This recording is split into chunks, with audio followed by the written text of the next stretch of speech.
Hello friends, રસોઈની દુનિયામાં આપનું સ્વાગત છે। આજે હું તમને ગોળનો પાયો બનાવ્યા વગર એકદમ ફટાફટ થાય તેવી એકદમ પોચી તલની ચીક્કી બનાવવાની રેસીપી જણાવીશ। જો તમને આ વિડીયો ગમે તો લાઇક, શેર અને સબસ્ક્રાઇબ જરૂરથી કરજો અને તમારા ફ્રેન્ડ્સ અને રિલેટિવ્સમાં જરૂરથી શેર કરજો।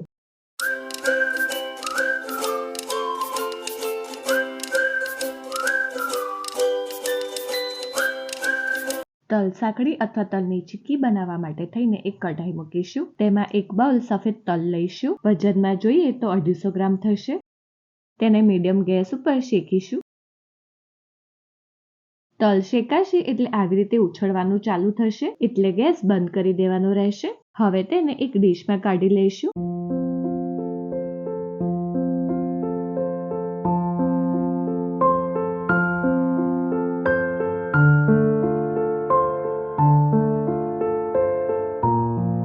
તલ સાંકળીને ઠાલવવા માટે થઈને એક થાળી પર ઘી લગાવીને મૂકી દઈશું।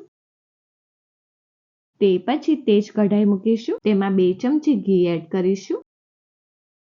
ઘી ગરમ થાય એટલે મીડિયમ ફ્લેમ ઉપર એક બાઉલ ગોળ લઈશું। વજનમાં જોઈએ તો 250 ગ્રામ થશે। તલ અને ગોળનું પ્રમાણ એક સરખું રાખવાનું રહેશે અને પીગાળીશું। ગોળને એકદમ પીગાળવાનો રહેશે। ગોળ પીગળી જાય એટલે આવી રીતના તેમાં બબલ્સ થશે। બબલ્સ થાય એટલે તરત જ ગેસ બંધ કરી દેવાનો રહેશે ને હવે શેકેલા તલ એડ કરી દેવાના રહેશે।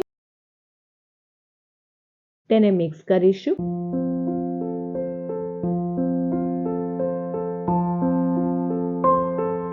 પ્રોપર મિક્સ થઈ જાય એટલે તેને થાળીમાં ઠલવી દઈશું।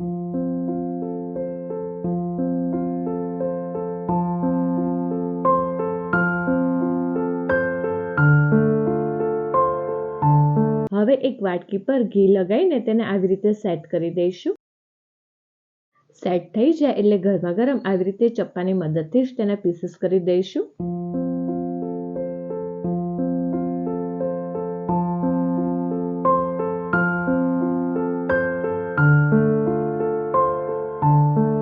હવે તેને 3-4 મિનિટ ઠંડી થવા દઈશું। હવે તેને સર્વિંગ પ્લેટમાં સર્વ કરી દઈશું। તમે આ ચીક્કીને એરટાઇટ કન્ટેનરમાં 20 થી 25 દિવસ માટે તેને સ્ટોર કરી શકો છો।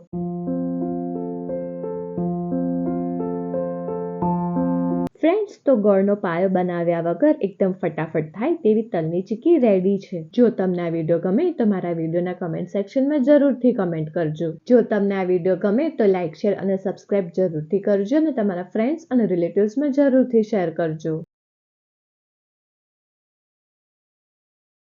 ફ્રેન્ડ્સ, જો તમને આ વિડીયો પસંદ આવ્યો હોય તો સબસ્ક્રાઇબની જોડે બેલ આઇકોન ઉપર ઓલ બટન દબાવજો જેથી મારા બધા નવા વિડીયો તમને મળતા રહે।